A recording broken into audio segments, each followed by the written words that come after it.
Here's also something to note. Only one Democrat politician flipped to Republican during this time period where they talked about how there was a switch. And we're going to go through this transition, how it's taken place over the course of time, really over the course of 40 years, why it had taken place. And it's not because people became more racist. As a matter of fact, it's the opposite.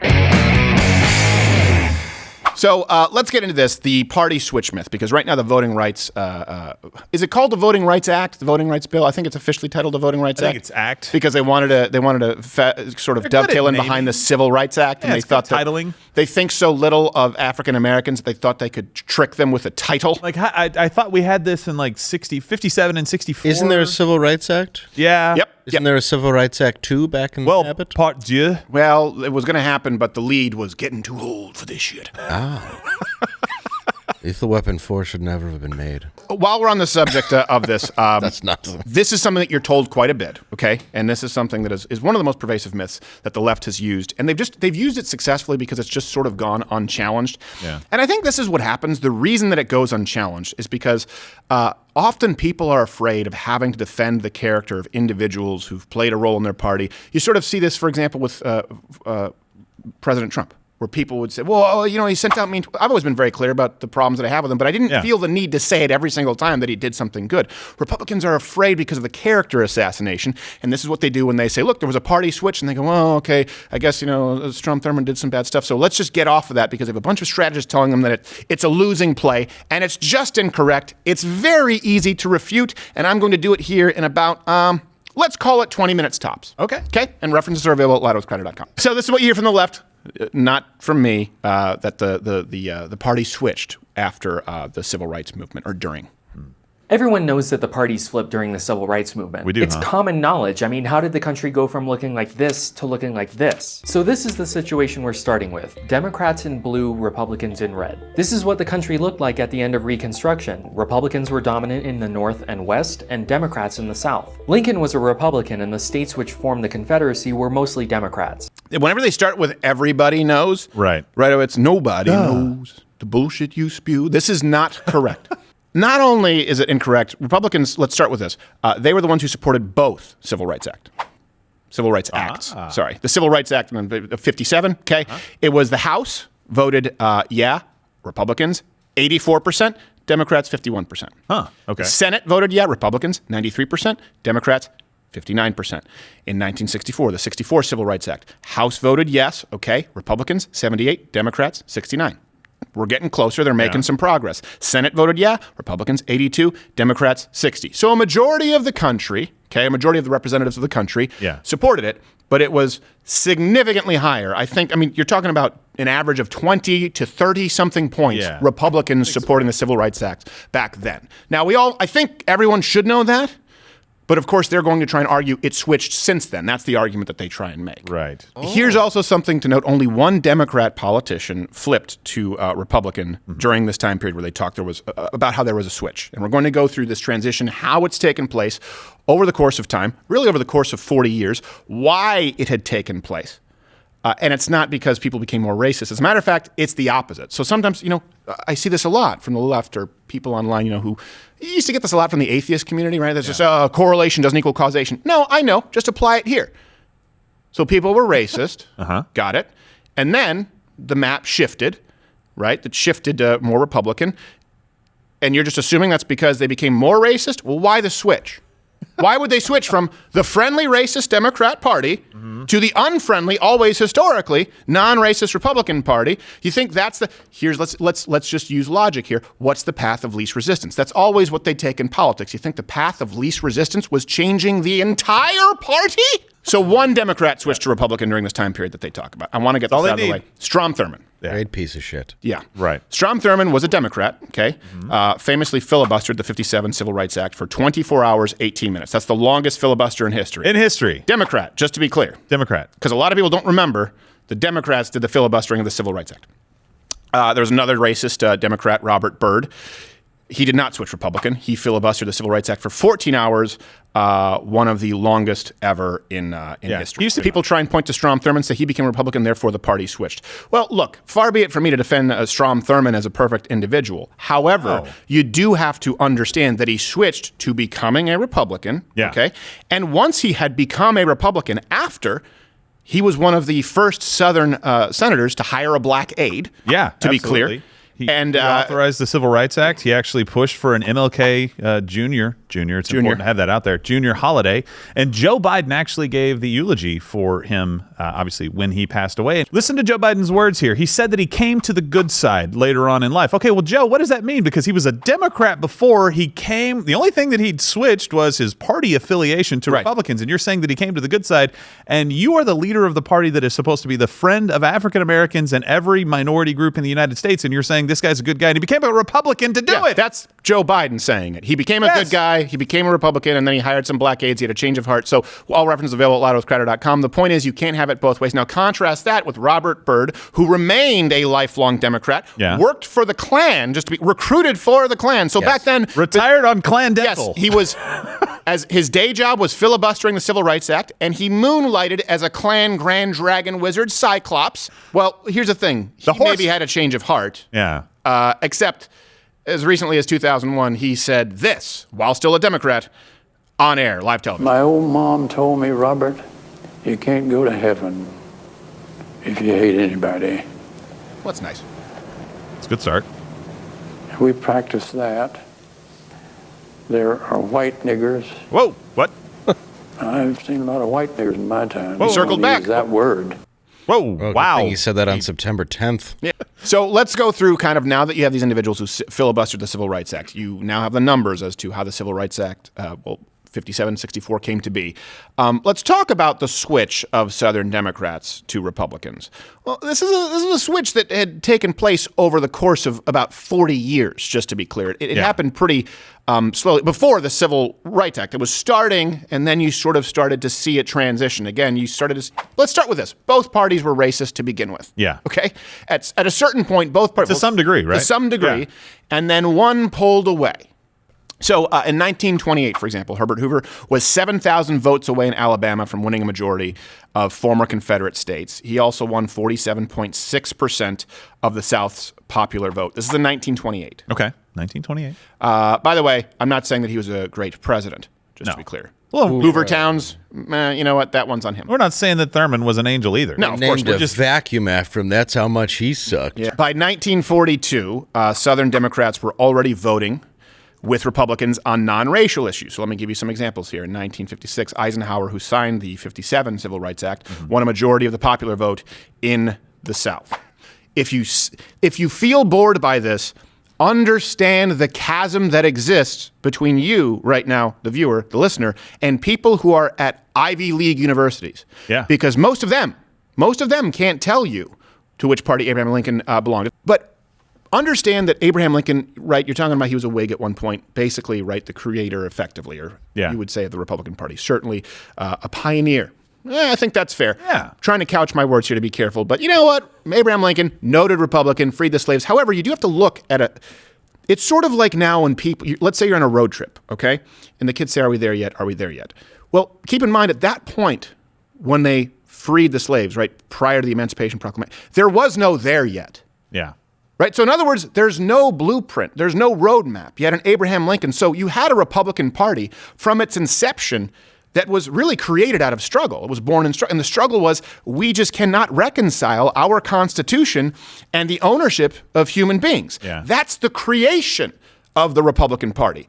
And then you can see why this started changing, why there was an evolution, why the South started changing after, while we're talking about the Civil War. And you see this party growing and increasing in influence. It's tough for us to look back and go, well, now we have racists and non-racists. Back then, you wouldn't be able to define a racist to anyone. So now what they will tell you is, of course, this happened, and then the party switched, and now they kind of shy away from that. And another argument is, but you know what? It doesn't matter, because right now the Democrats are the ones, they're the ones championing civil rights. So checkmate.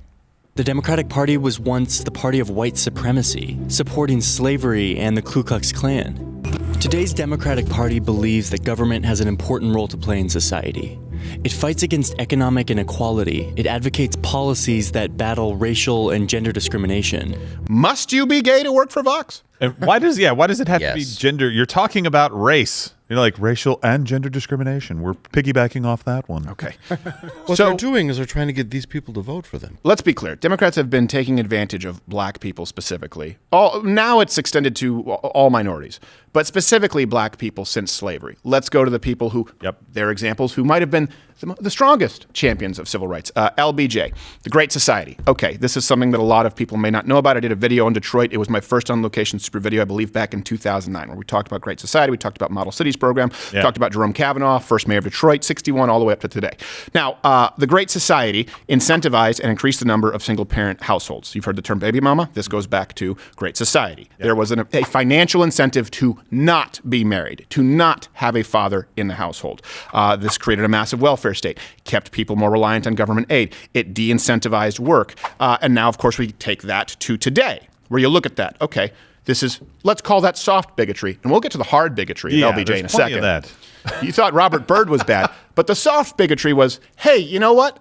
If you vote for us, we'll give you 2 checks. Hey, if you vote for us, we'll give you more. We'll create this massive welfare state. Hey, but just don't get married. It's better if you have 2 single households than having a joint household. And there was an incentive for people, and he sought out cities. Detroit was also supposed to be sort of coinciding as a model city, the Model Cities program. Is Detroit a model city now? By his standard, yeah. So you have the soft you have the soft bigotry. Well, do we see that today? Let's look at affirmative action. We see this with the Democrats today. Yeah. That's championing civil rights by saying black people are so incapable of getting into university that we need to create a quota. And by the way, keep Asians out. These are the consequences of low expectations, of viewing people simply as votes to be garnered. As, hey, we're going to create a welfare state. That's great. We'll give people free stuff if we get them to vote for us. Well, that hurts them. Hey, affirmative action in universities. And then you see black students dropping out at rates that are exponentially higher than their counterparts. Why? Because you've set them up to fail, but you sure get to pat yourself on the back. What else do we have? Voter ID. Well, here's another example of I can't think of an example in my lifetime that is more of a backhanded insult than saying that black people can't procure identification. Yeah. That's the basis of the new Voting Rights Act. It's black people shouldn't have ID. It hurts minorities.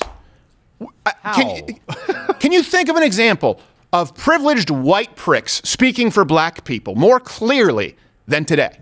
And black people don't agree, just to be clear. 73% do not agree. It's not even close.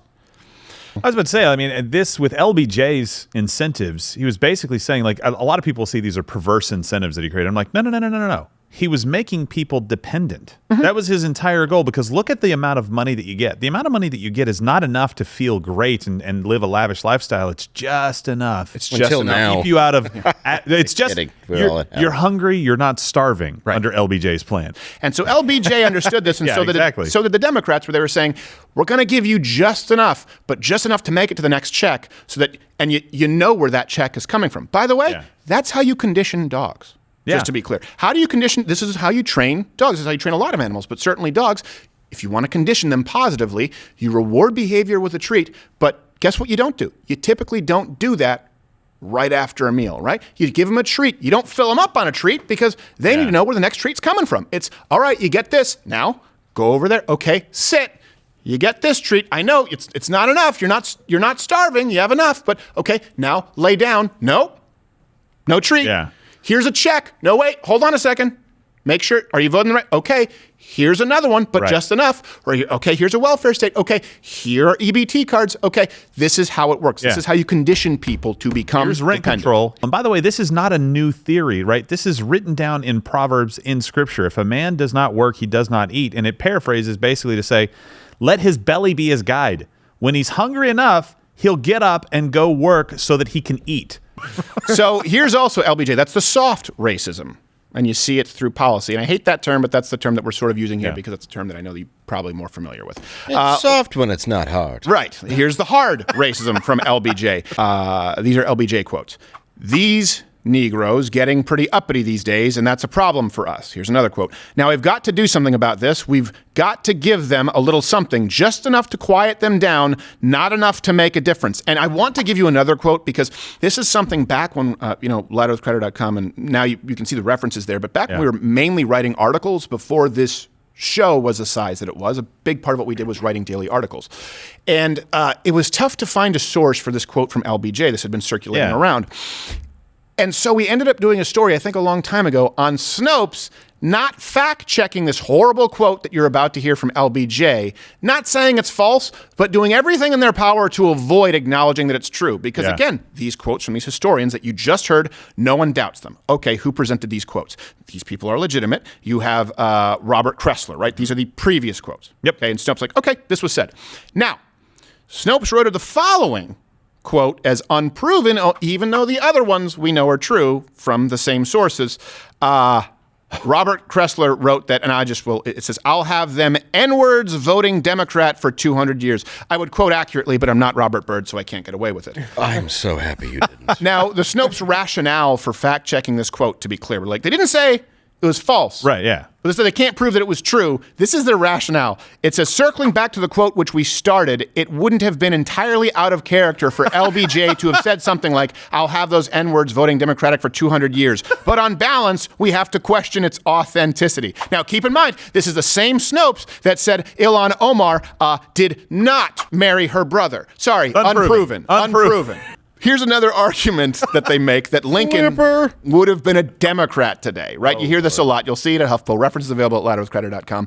Of course, I say that this is incorrect, but don't take my word for it. Party of Abraham Lincoln. Don't ever, I say it all the time. Everyone thinks that Abraham Lincoln was a Democrat. No. Abraham Lincoln was a great Republican. If the party switched from Abraham Lincoln. Okay, the acknowledgement, right? The premise from the left is Abraham Lincoln, Republican, freed the slaves, but then it switched. Why would today's racist party be clamoring to continually identify themselves with Abraham Lincoln?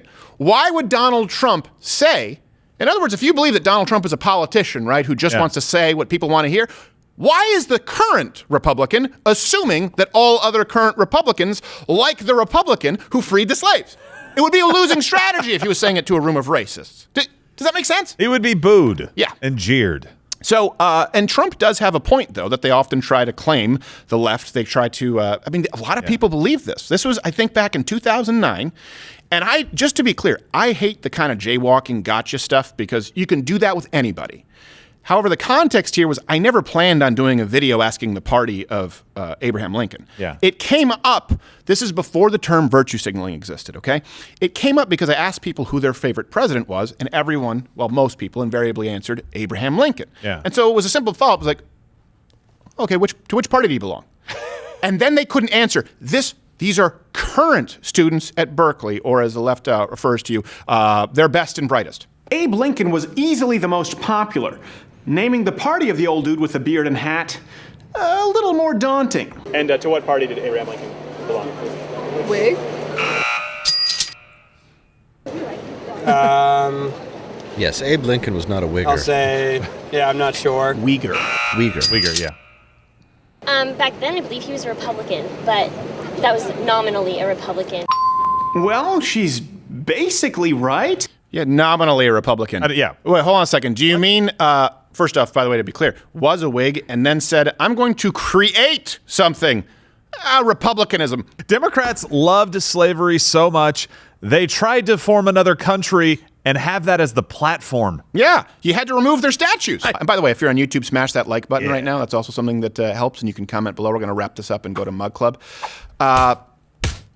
In 2009, also, I was in class, and they didn't have hidden cameras back then. So it was literally me with a baseball cap and the equivalent to, 4 GoPros in it. It was like a trucker cap.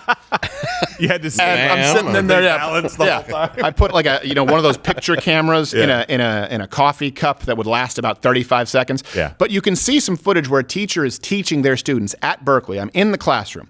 This is before hidden camera stuff existed on YouTube. Teaching them that we, meaning Americans, went into the old world and captured and enslaved people and took them to the new world. And I asked her just a simple question. This was in a big class. And back then I looked young enough, right, Dave? So You did. I asked the professor, I said, hey, yeah, how many of these slaves in the United States were, as you said, stolen, captured versus sold and purchased, sold into slavery from the old world? She said, that's a very good question. Teaching the class.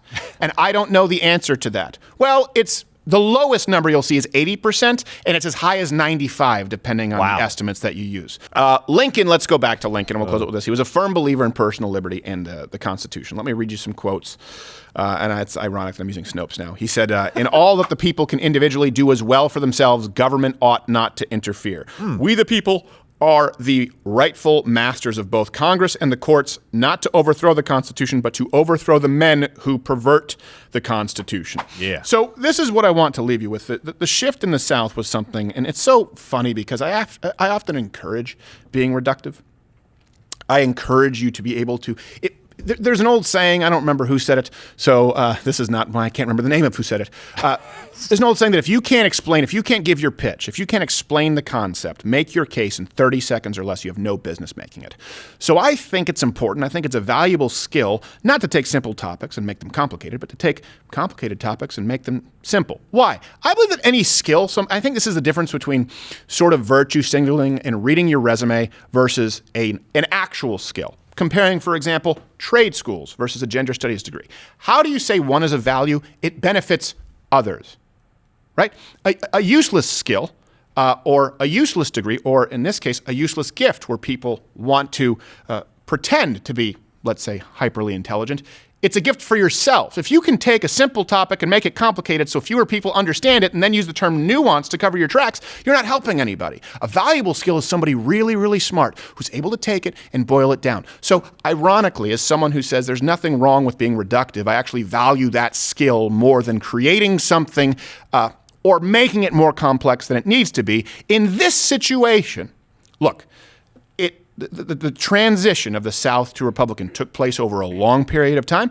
It took place over a long series of issues. And I encourage you to go check all references, again, at the website. The link is in the description. However, so it is more nuanced. But to simplify it, Republican Party was created to end slavery. That's a big reason for it. Not the only reason, but the Republican Party was born out of, inner turmoil, conflict. I sounded like a Southerner. Oil. What do you mean, oil? No. It was born out of conflict. It was born out of struggle. It was born out of a conscience of, look, we cannot do this. We can't keep people as property and then talk about property rights and talk about individual rights. That's how it was created. That was the reason that it existed. And you look through history, they supported civil rights. You see that. And then today, you still see Democrats enacting legislatively the kind of soft bigotry of low expectations that you saw from LBJ, that you saw a long time ago. And today, you still have Donald Trump. You still have Ron DeSantis. You still have today's Republicans invoking Abraham Lincoln. So they were anti-slavery, they were anti-racist back then, and the people today still want to have him on their money and get his endorsement. There's a lot that happened in between. Just don't buy the premise from the left, because if you just fact-check a little bit, just a couple of points, it falls apart. Watch Louder with Crowder live, Monday through Thursday, 10 a.m. Eastern.